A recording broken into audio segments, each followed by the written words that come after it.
Let's clear the air on emotional support animals, or ESAs, and what Texas landlords are actually required to do.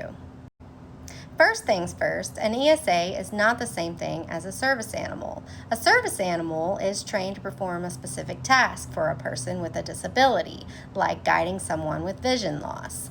This falls under the Americans with Disability Act, or ADA.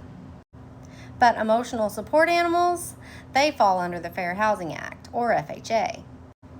That means landlords in many cases are required to make what's called a reasonable accommodation, which means waiving pet restrictions or fees for someone with a qualifying disability that provides valid ESA documentation.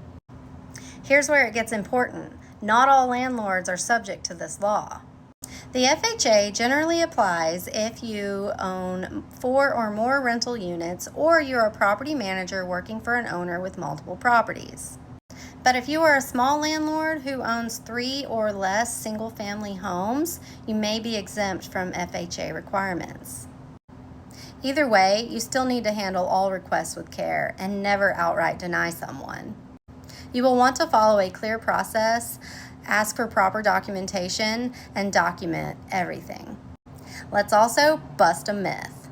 There is no such thing as a national ESA registry. Those certificates people buy online, they're not even legally recognized.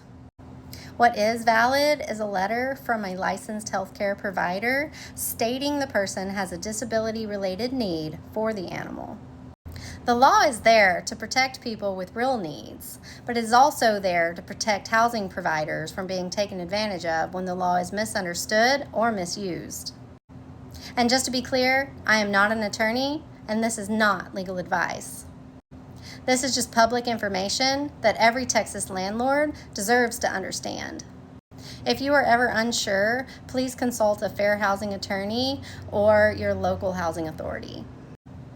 In part 2, we're diving into when you have to say yes to an ESA and when you don't. Hit follow, drop a question below, and let's make Texas housing smarter, stronger, and fair for everyone.